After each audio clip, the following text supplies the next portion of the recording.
Let's start off by reviewing the week in 1 minute.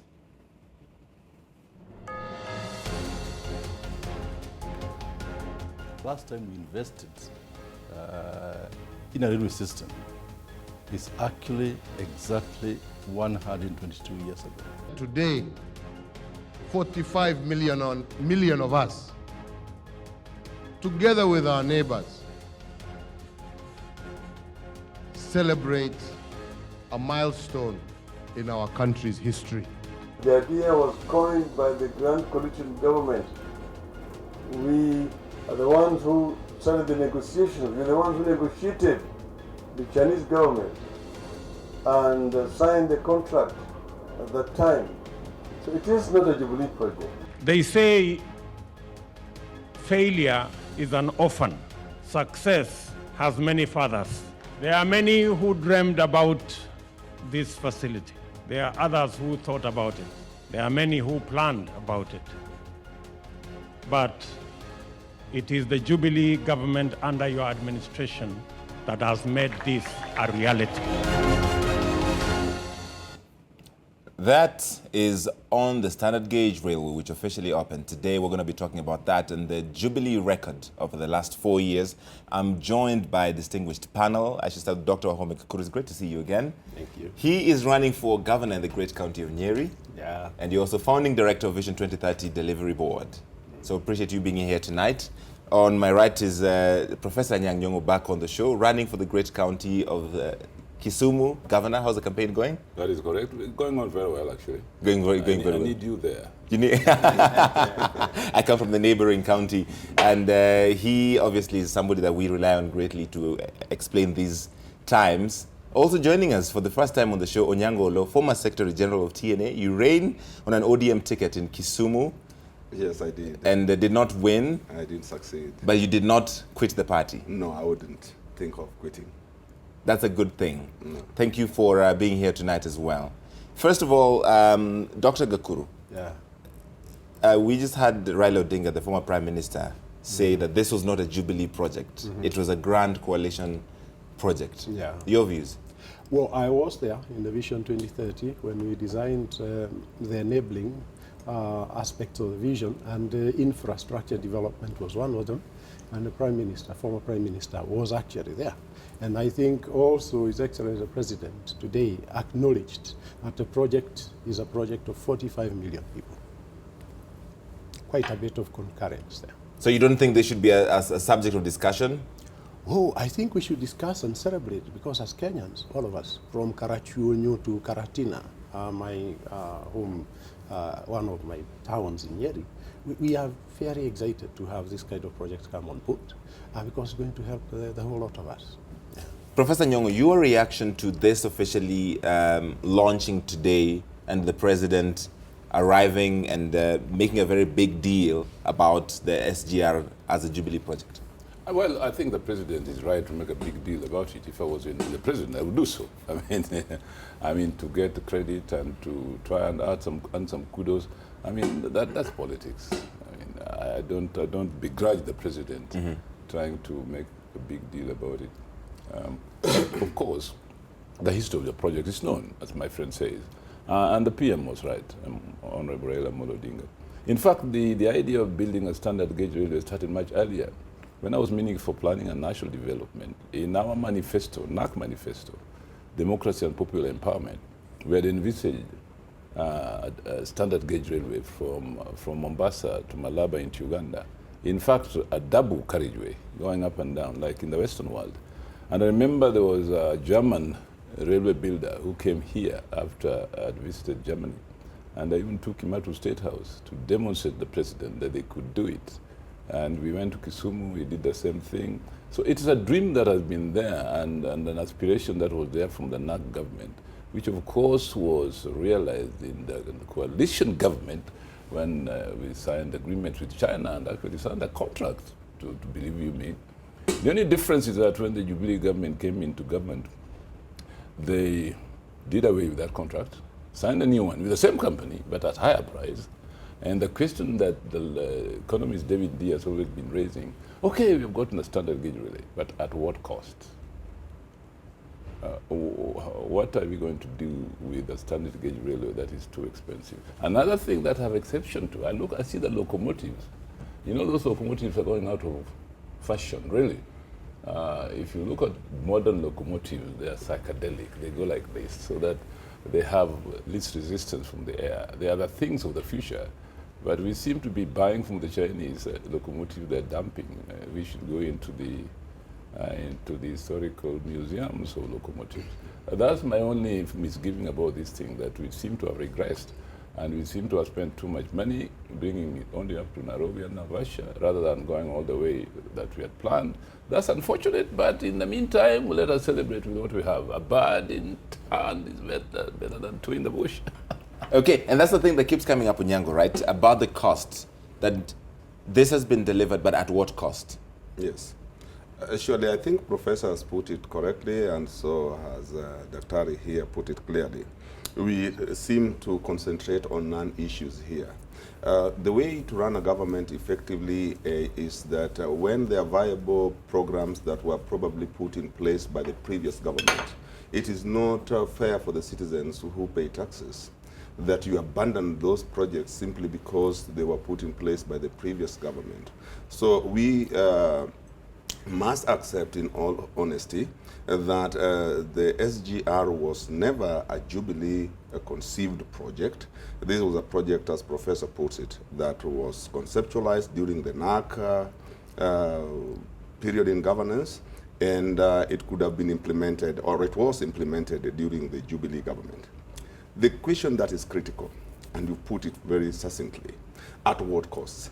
We may love it, we may wish to celebrate as Kenyans that we have an SGR, but at what cost? It could be an SGR that is taking us backwards in terms of commitment towards repayment of those loans.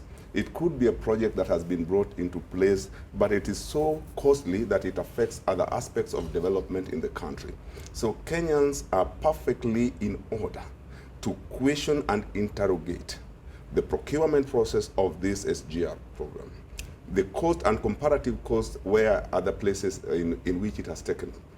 And more importantly, how are we going to run it so that it makes economic meaning to us as a people? We'll talk about how to run it, but Dr. Gakuru, this issue of cost has come up repeatedly. Even in 2014, I want to play this sound for you back from 2014 when this came up for discussion. Yeah. So that gives about 447.5 billion. And that is Mombasa to Nairobi. If you start moving now from Nairobi, before you get to Malaba, it will be over 1.4 trillion of 1.5. We don't know, because of the challenges that we will be facing in the Rift Valley. Why do the questions of the cost keep coming up, Dr. Gakuru? I think it's coming up from people who want to look at the glass as half empty. And I am a student of public policy. And one of the things that is really important is to look at the budgeting aspect of any project. But world over, and we go back to the 1950s, coming to the 60s and 70s, and you look at guys like guys like Eugene Badash asking people, why is it that constantly policies made in Washington fails in California, in Oakland specifically? And the guy responds and says, why is it that we keep on looking at the glass as half empty? There's a lot that has been done with this project, and I want to say here that it is important that we also look at His Excellency the President and the Jubilee government as the one who have actually executed the project and not try to take it away from them. Does that mean you should ignore what they're calling the cost overruns and the retendering to the same company but at a higher cost? Which cost overrun? I think that the documents need to be tabled by my professor here. They need to be tabled. And my colleague talks about comparative projects, and I guess I keep hearing from David D. And I did respond to him a couple months ago, talking about the project in Morocco, talking about the project in Ethiopia. What are the design specs? What are the similarities? What are the differences? It's always not very nice and not very smart from an economic point of view to compare projects that are designed for very different geographical locations, for very different purposes, to do very different things, dealing with very different environmental challenges, etc. So what, for the purposes of our viewers, Dr. Gakuru, what is the difference between the railway that Ethiopia has or Morocco has and what we have, and why is this more expensive? I want to state, for example, if you look at, and I have attempted to do so, the one of Morocco is actually designed for very different use. It's designed for passengers, not for cargo. Number two, number two, and this is very, very important, is if you look at the elevation from the coastline or where the thing is actually passing is very different. From Mombasa coming up to Nairobi, the elevation is very, very high. And number two, we have to deal with the SAFO, we have to deal with the Nairobi National Park. The number of stations that are set for our own are actually very different from the one in Morocco.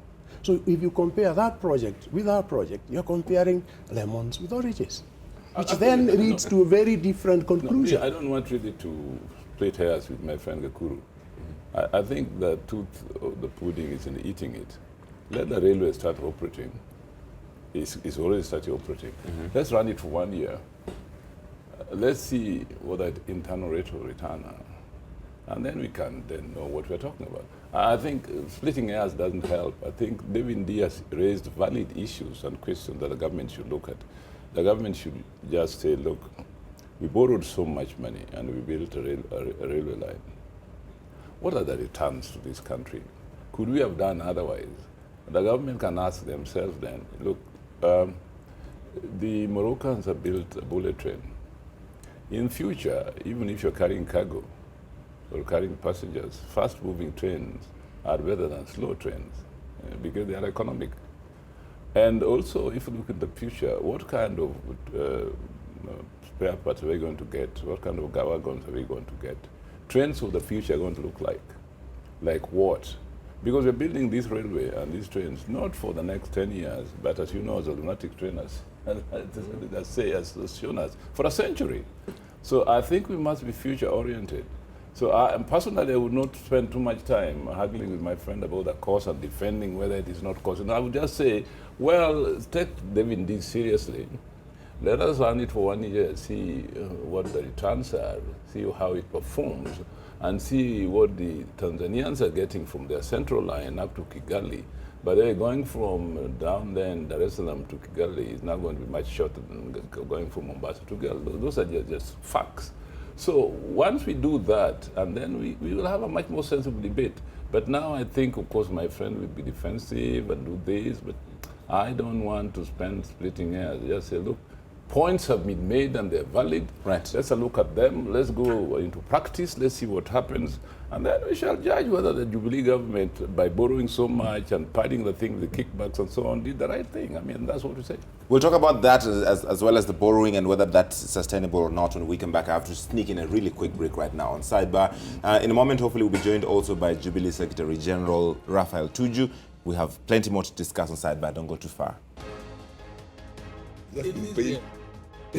Welcome back to Sidebar. We're still comparing. The tweet we're looking at, by the way, is this tweet, which has done a lot of rounds on Twitter today. It's called the Madaraka Express without makeup. And fine, it's well, you don't think is it a fair assessment? No, it is harsh. It is the half empty glass. Honestly, is a half-empty glass one more time? No. Look, that's a cliche, by the way. This half-empty thing is a cliche. I mean, because once you say it's half-empty glass, where do you go from there? Yeah, I think we look at it from the other side. There's work that has been done. It needs to be acknowledged. No. The thing is, could we have done better, perhaps? I think we should have done better, really. Economists and experts, engineers, and everybody, when they asked to comment, hindsight is 2020. You can always seek to do something better. And I guess we're going to go on. No, but the point is, improve the engines, improve the stocks as we get to move forward. But the point is, there was a better conception, a better plan for this railway. The converse of that is... In Vision 2030. I mean, so why did we abandon that? But is it abandoned, Professor? I don't really think it's abandoned. I think because we wanted a fast-moving. By the way, I was for an electric train. People say, "Oh, where are we going to get the electricity?" I said, we don't have reliable power. Is still the reason. I said, once you do it, you'll get electricity. You'll be forced to get electricity from the Congo or from Ethiopia. Yeah, necessity is the mother of invention. Yeah.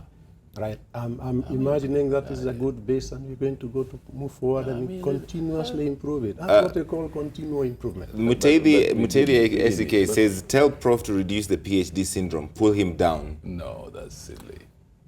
That's just an idiot. So they think that you're just criticizing this because of your political allegiance. No. My criticism is very rational, really. My criticism is based on cost, because I know what was there before. I know what was being proposed. He knows it. A departure from what we had planned, to me, shocked me, you know. So, well, I mean, you can say that, but it won't affect me. It won't change my mind. Yes, sir. In fact, the saddest part when I hear from Dr. Gakuru saying that we cannot compare Morocco, we cannot compare Ethiopia with this one because of the different geographical and environmental presence in different countries. I laugh at it. Look, why do we have economists, and why do we have financial analysts, and why do we have engineers? Why do we pay so much to train them? So that they would be able to take us through these motions, to take into consideration those variables, so that we are able to come up with a scientific way of comparing the cost of doing these things there and doing them here. We cannot run away from that. Let us face it. Secondly, we cannot say that let us start with this and then we improve it when we are almost 100 years behind schedule from the time the lunatic train was started. And the professor is putting it here very clearly, that when they came up with this concept, everything was conceptualized from the beginning to the end. What happened midway that we decided now to change to go to the locomotives of the 19th or 18th century?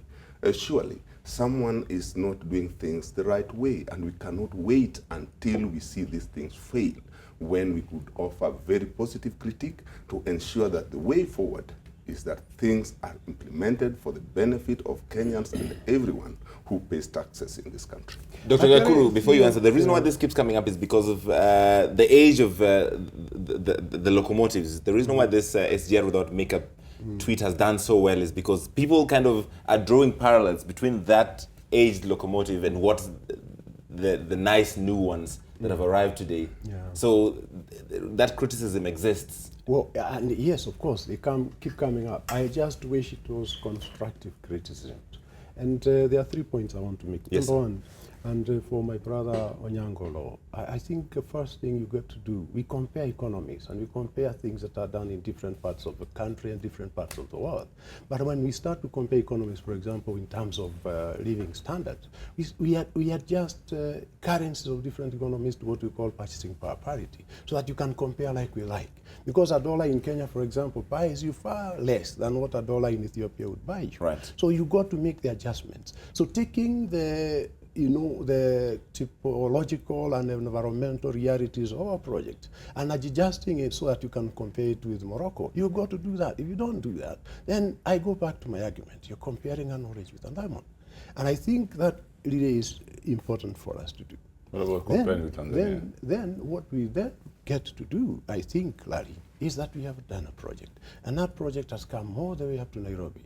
And that there are certain real benefits that are going to come into this. So I would wish, as we finish with what the challenges are with the project, then we look at what are going to be the accrued benefits coming from it, and how that is going to help the people of this country. The farmers from central Kenya, and the people who are in the Rift Valley, whatever it is that we're going to be able to move down and move up, is really important. I have worked as a group operations director of a major transport company in the region, in East Africa region. And the transport costs are very high. And I know that the transport cost per container was very high. Yeah. And we were charging between 100,000 shillings and 120,000 shillings to move a container to Mombasa. Yeah. And when that thing goes down because of its general design, you don't put much into a container. It moves back empty.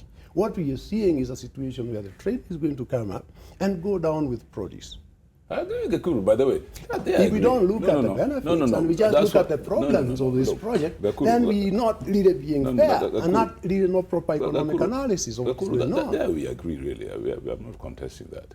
The fact that goods will move much faster. People will move much faster from Mombasa. And much cheaper. It's much because cheaper. about just under 50,000 shillings now to transport a container. That is given. I mean, that I wouldn't deny, really. And I'm one of the people who is going to go on that train. I love trains. In fact, when we were in the NAC government, we tried to revive the Kisumu-Butere line with the vice president, Mudi Awori then, and we rode on it up to Butere, but it took a whole day.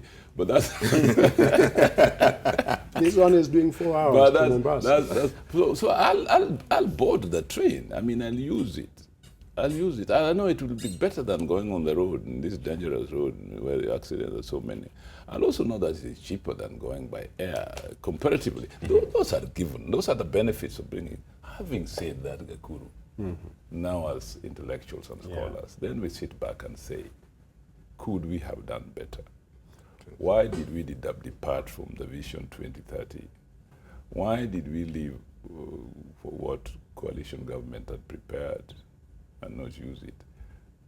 Is it really logical in this day and age to go for old locomotives and not go for the bullet train? No matter what topographical things are different. I mean, you must think of Chinese thing of the Great Leap Forward. Of course, it was disastrous under Moi, under Mao. But incidentally, there is a statue of Chairman Mao in Mombasa at the station. Sure. But from 1978 forwards, after the reforms, the principles of Great Leap Forward are actually working. They are doing things ahead of their time. Now, this is where I think China was just a third world country the other day. I remember when Nixon went to China in 1972, when I was in the University of Chicago, and we saw pictures of Beijing. China was no different from us, really. I mean, but because of that determination to leap into the future, they've done things you cannot believe. So I really think, as Africans, really, we should not be content with too little. We should be more ambitious. All right. The original railway built in 1902 was called the Lunatic Express, and President Kenyatta referred to that today in his remarks. Watch. The British, who had colonized this nation, kicked off the train to nowhere, a train that was characterized and was criticized by all those in the British Parliament as a train to nowhere, but a train that ultimately formed the basis of the new nation of Kenya. It was then dubbed the Lunatic Express because it was going nowhere.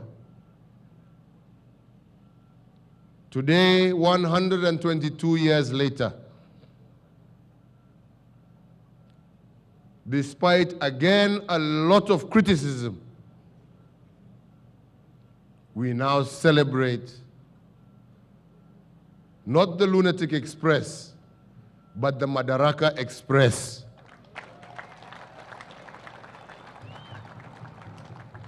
That will begin to reshape the story of Kenya for the next 100 years. That was President Kenyatta today, and Raphael Tuju is now joining as Secretary General of Jubilee Party. Thank you for coming in. Thank you. Sorry I got delayed in the tough traffic, but I'm here. Some of the things that the train will fix, at least from Mombasa to Nairobi. A little less traffic. Yes. You can avoid that. We were talking about the standard gauge railway, and I'm sorry, I want to just throw you right in. And the discussion has come up on the table here about the cost, that it has been delivered, but at what cost? Because the former Prime Minister today said that the same company that had been given the original tender, Jubilee came in and cancelled that and reissued the tender to the same company, but at a higher cost.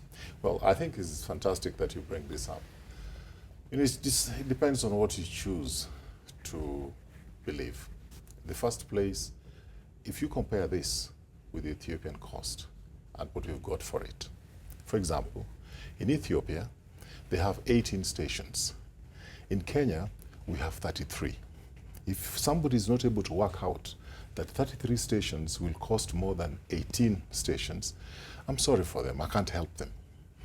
In Ethiopia, they have actually 33 locomotives. In Kenya, we'll have 50. In Ethiopia, it's a landlocked country. They're mainly concentrating on freight. So we have more stations because we are also going to have a lot of people using this line. There's another big fact. Our system is able to have double stacking of trains, which means where the Ethiopian locomotive can take up to, they say, about 18. Ours can take up to 50 because it is longer and you can double stack. You're essentially comparing apples with oranges. But these people... That is exactly what Dr. Gakuru said. But these people... been shared among them. No, it's the truth. You know, you cannot... You see, I've not met this gentleman. In fact, today is the first time I'm ever meeting him. I know of him, I've heard of him, but these are facts. Now, of course, our brothers from the opposition, what they should be talking about now, if they were serious, the president just came in from China and is negotiated for this train to go up to Kisumu. And the aspirant for governorship, or now you're the, now Kisumu.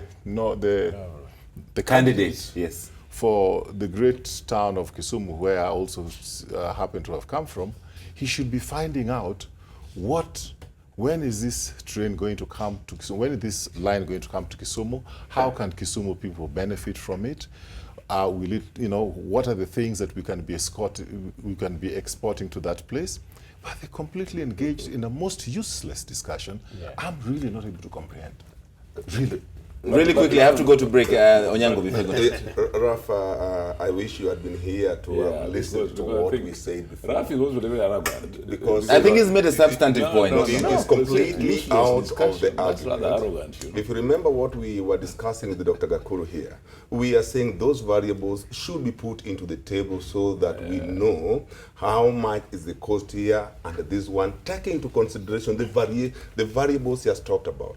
Professor has said here how much he appreciates the train, whatever it comes with. But we are asking, you cannot tell me, just continue taking the milk and appreciate the milk. Don't ask the cost of buying the Fresian cow that has been brought to you. Listen, so let him talk. Yeah. You are given your choice, please. Okay. We are you not know everything, by the way. We are not. I will do the moderating, Professor. Professor, are you sure you want me to respond to that? We gave you your time very peacefully. Yes. So finish your points, sir. I have to go to break, Onyango. Raf, basically what we are saying, it is a great idea, but at what cost? And could you put the variables onto the table so that we are able to look at all those considerations we are talking about? If you want to know about variables... we are not saying it is a bad idea. We are saying at what cost to the Kenyan taxpayer. I have to respond to this real quickly before I go to break, because look, some of the variables are so obvious. In Ethiopia, and that's the example they keep on giving, yes. To there's Ethiopia and Morocco, the two examples. And in Ethiopia, for example, and Tanzania, and even Tanzania, you cannot compare Tanzania, Ethiopia, and Kenya. In Kenya, you acquire land. In Ethiopia, if they like a piece of land, they take it. All right, it's a completely different ball game. Right. We have members of your lands commission who are supposed to be some of your very good friends because you put them there, and they are in court having stolen money which was supposed to be for compensation. So we have completely all right, gentlemen. No, hang on, gentlemen. I have to take a quick break right here. We're back to finish up the conversation and into the 9 p.m. hour. We'll have plenty of time. Don't worry. This is interesting to watch because we're going to be right back. Stick around. The Standard Gauge Railway was officially launched today. The first railway built in Kenya in over 100 years. We're talking about that with Dr. Gakuru, Raphael Tuju, Onyango, oloo, and Professor Anyang Nyong'o. And you brought, you came in here, Raphael Tuju, and it just got late, yes, as the young kids say these days. We're talking about, though, seriously, the cost of this comparisons with Tanzania, with Morocco, with Ethiopia keeps coming up time and again. And one of the other things, like I was mentioning before we went to break, is NASA believes that this same railway was tendered during the Grand Coalition government, and then it was not delivered. It was sent back to the same company, but given at a higher cost. But you said something which I wanted to follow up on, Professor. Why did the NARC government, the Grand Coalition, not deliver it? Why did it fall to Jubilee? First of all, it takes a long time to do these things. I remember when we were in NARC, I was the first person to talk about these railways. When the German railway builder came, I took it to the president. In fact, there was a model railway and stations and so on. We even went to Kisumu, showed it and so on. But in the end, it didn't work really. But we kept on pursuing the vision because it was part of Vision 2030. And the idea we had really was that we are going to have an electric train, bullet train, from Mombasa to Kisumu to Malaba, or going all the way to Kampala to Kigali, a kind of a trans-East African railway. One of the things that was said that an electric train was not possible because there was not sufficient supply of electricity. But I said myself that necessity is the mother of invention. It has been proven that there's not much hydropower in this region from the Congo in particular. At that point in time, South Africa was actually in discussions with the Congo. I think Thabo Mbeki was involved of having this big import of electricity from the Congo to South Africa, which also supplied Eastern Africa. So I thought that we in Eastern Africa and Southern Africa would have this big vision of a revolution in public transport by having electrical trains. By the way, today it is even possible to have solar trains. It is possible, but solar trains maybe would work much better as tram trains in cities and so on. Now, the problem with having locomotives is that you are still depending on carbon-based form of energy, Right. Which I think is environmentally we should move away from gradually into the future. And looking into the future, I really think that we're getting ourselves into a problem, because if you look at those locomotives, we're really buying from the Chinese what they will gradually put into the museum or past equipment. Because the efficiency of this train, given the flatness of the engine, is not very efficient in terms of air, breaking into the air. That's the reason why trains are now bullet trains. Whether So it's more of a streamlined. Whether they are they're shaped like bullet trains. Whether they're moving like bullet trains or not, they may be going at 180 kilometers per hour, but the shape that the trains are taking. Another thing in the future, getting parts and getting locomotives and all that, if we don't look into the future and buy things that are 100 years from today going to be relevant, we will make the same mistake as the lunatic train. All right, Rafa. Yes. No, I think I respect some of the things that Professor is saying. I'm glad I'm not a professor. He dreams big. We should have a train, according to him, one which should come from Mombasa through into Malaba, into, Kampala and so forth. DRC. We should get power from South Africa. The Congo. Or from the Congo. From the Congo, not South Africa. As we are today, we don't have power from Congo, we don't have power from South Africa. The guys with the biggest power You can get it from Ethiopia. station is Ethiopia now. Yeah, you can get it from Ethiopia. And it's about 6,000 megawatts or something like that. In fact, I'm glad you're saying it. That is one of the reasons why the Ethiopian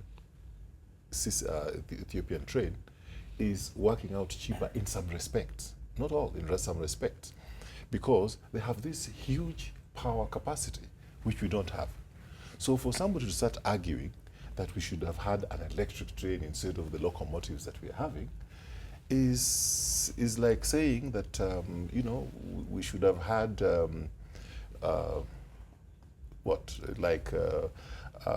helicopter pads instead of having a road. Okay? Because really, we don't have that power. We have to work with what we have. Okay. And what we have is locomotives. But even that's what we can afford at this stage.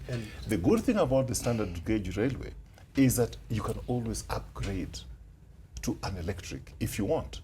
Now, we know for sure that we cannot depend on the Kenya capacity, in fact, Kenya Power and Lighting for our trains, because we can't. If we have a blackout, then the train stops. Right. We can't. You understand? Okay. So for us even to be talking about the possibility of an electric train instead of a locomotive, I think. But even Dr. Gakuru, hang on before you speak. Dr. Gakuru, just jump in here. And I think adding on what Raphael is saying Yeah. is that even we in Jubilee fully understands what Professor said.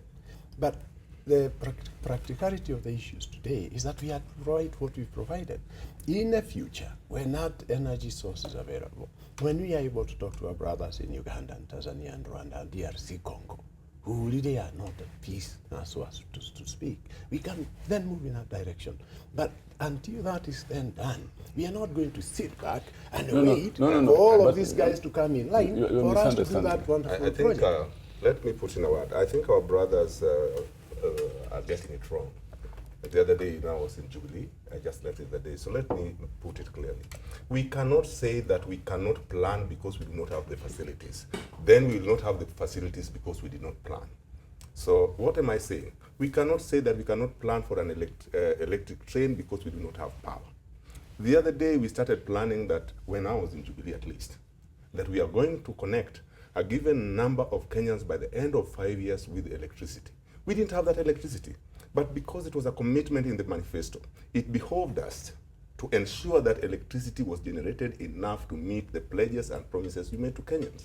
So what Professor is saying here, nothing stops us from planning to have an electric train if we can, one, import that electricity from Ethiopia, which Kenya had even been You seem like you're supporting what Raphael Tuju is saying. And nobody has stopped us from planning. Dr. Gakuru, I've been very quiet. I've been very quiet. Yes, sir, go ahead. What I'm trying to say is this. They are saying that we cannot plan until we have electricity. Professor is saying, let us plan and then look at how do we surmount those hurdles. Can I say something? Let Prof just jump in real quick. You see, the problem we are having before Prof jumps, everybody is an expert in Kenya. Like when we do this...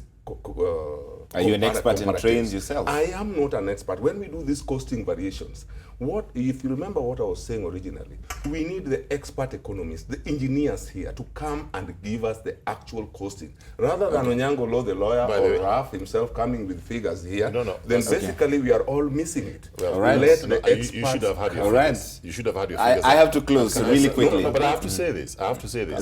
What I'm saying is that we have the standard gauge railway. When the time comes that we can upgrade it, it will be upgraded. It can be upgraded. Okay. But you cannot say that we wait until we get electricity from... Real quick, Prof, before we go. From Congo, or from South Africa, or from Ethiopia. Let Prof say something. But we've been getting electricity from Ginger. Hang on, let Prof say something. I have to close the show. We're coming back in a moment. Please. In 20 seconds, sir. Please don't misunderstand me. I mean, I really feel bad about that. And First, I told data and specs are there. Let Prof finish. Yes. It's me who said right from the beginning, I welcome the train. I'm going to ride on it. Thank you. But that doesn't mean that I accept everything about it. I must say that there's certain things that disappoint me, because I wouldn't like in this day and age to be riding on a wagon, which is going to be a museum piece soon. I want to plan in such a way that I have equipment whose spare parts will be there 20, 30 years from today. All right. Because trains are built for a long time. Secondly, the modern locomotives, which look like bullet trains, you've seen them in Europe, they can also run on diesel. They don't necessarily need to run on electricity. No. Okay.